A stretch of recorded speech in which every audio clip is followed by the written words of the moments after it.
Oak Ridge, Tennessee, 1943. A young woman sits at a machine she has never seen before, doing a job she has never been trained for, in a city that does not appear on any map. She does not know what the machine does. She does not know what the city is for. She has been told only one thing: turn the dial when the needle moves. Do not ask why. Do not tell anyone where you work. Do not discuss your job with anyone. Not your husband, not your mother, not your closest friend. She follows these instructions perfectly for 2 years. And then one morning in August 1945, she hears on the radio that the United States has dropped an atomic bomb on Japan. And for the first time, she understands what she has been doing. She has been enriching uranium. She has helped build the most destructive weapon in human history.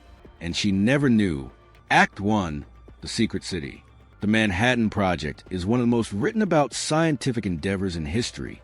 Most people know the famous names J. Robert Oppenheimer, the brilliant theoretical physicist who directed the weapons laboratory at Los Alamos, New Mexico. Enrico Fermi, the Italian-American physicist who achieved the first controlled nuclear chain reaction in Chicago in 1942. Niels Bohr, Richard Feynman. These men are in the textbooks. They have biographies. They have films made about them. But the Manhattan Project was not built by physicists alone. At its peak, the project employed over 130,000 people across dozens of sites in the United States and Canada.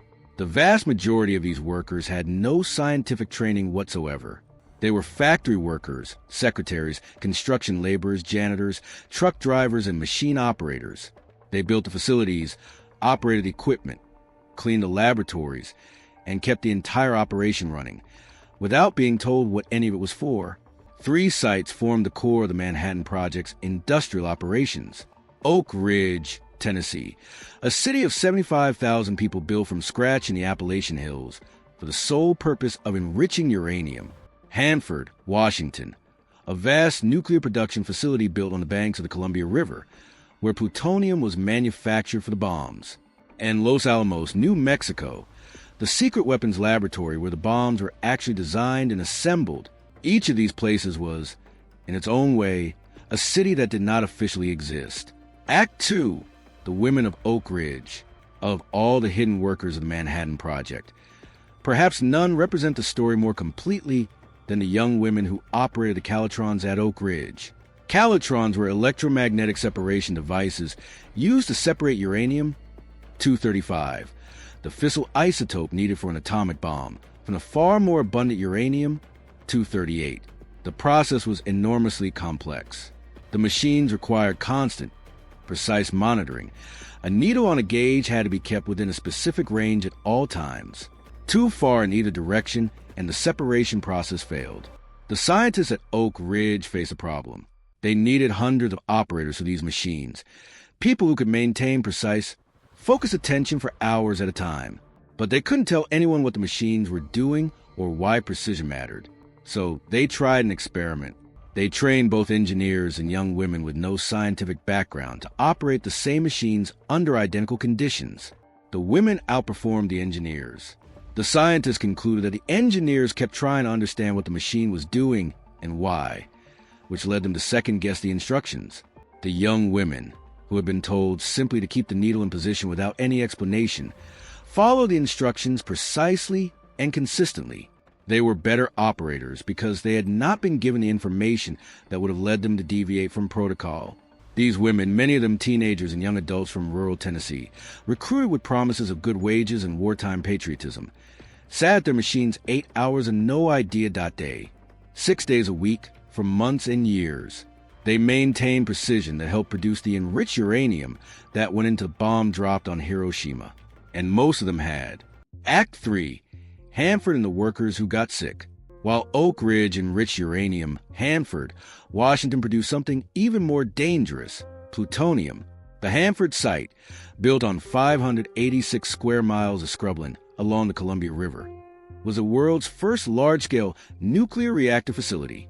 It produced the plutonium used in the bomb dropped on Nagasaki and in the Trinity test, the first nuclear weapon ever detonated, in the New Mexico desert in July 1945. The workers who built and operated Hanford were told they were working on a war production facility. They were not told they were working with radioactive materials. They were not told about the health risks of radiation exposure. Many of the construction workers who built the reactors worked without adequate protective equipment, because adequate protective equipment did not yet fully exist, and because the urgency of the wartime program overrode concerns about worker safety. In the decades after the war, former Hanford workers and residents of surrounding communities began reporting elevated rates of certain cancers and thyroid disorders. Studies conducted from the 1980s onward found evidence linking radiation releases from a Hanford site, some deliberate, as part of early experiments, some accidental, to health problems in the surrounding population. The full extent of the health consequences remains a subject of ongoing research and legal disputes to this day. Hanford is now the most contaminated nuclear site in the United States, a legacy of the urgency with which the Manhattan Project was conducted and the cost that urgency imposed on people who were never asked consent to them. Act 4. The black workers of the Manhattan Project. In the racially segregated America of the 1940s, the Manhattan Project reflected the same divisions that existed everywhere else in American society. Black workers were hired at all three major sites, but they were hired into segregated facilities, assigned to separate housing and dining facilities, and given the most physically dangerous and least skilled jobs. At Oak Ridge, black workers lived in the worst housing on the site, tar paper shacks without running water, in a section of the city separated from white workers by geography and policy. They did the construction work, the cleaning, the hauling, the physical labor that the project required in enormous quantities. They were essential. They were also, in the logic of the time, invisible. Some black workers at Oak Ridge later recall being told, like everyone else, almost nothing about what they were working on. They built the facilities that housed the Calatrons. They maintained the grounds of a city whose purpose they were not told. And when the bomb fell on Hiroshima, they learned the same way everyone else did, from the radio. Their contribution to the Manhattan Project has been almost entirely absent from the official histories. Act 5. The morning of August 6. On August 6, 1945, at 8:15 in the morning, the atomic bomb known as Little Boy, made with uranium enriched at Oak Ridge, was dropped on the Japanese city of Hiroshima. Between 70,000 and 80,000 people died instantly. The total death toll, including those who died from radiation exposure in the month that followed, is estimated at between 90,000 and 166,000 people. 3 days later, the bomb known as Fat Man, made with the plutonium produced at Hanford, was dropped on Nagasaki. Between 40,000 and 50,000 people died immediately. Total deaths from Nagasaki are estimated at between 60,000 and 80,000. For the workers at Oak Ridge and Hanford, the news arrived on the radio and in the newspapers, just as it did for everyone else. Many describe a profound moment of recognition, suddenly understanding what they had been doing, what their work had contributed to, what the secrecy had been protecting. Reactions varied enormously. Some felt pride. They had helped end the war. Some felt horror at the scale of destruction their work had enabled. Some felt a strange, disorienting combination of both.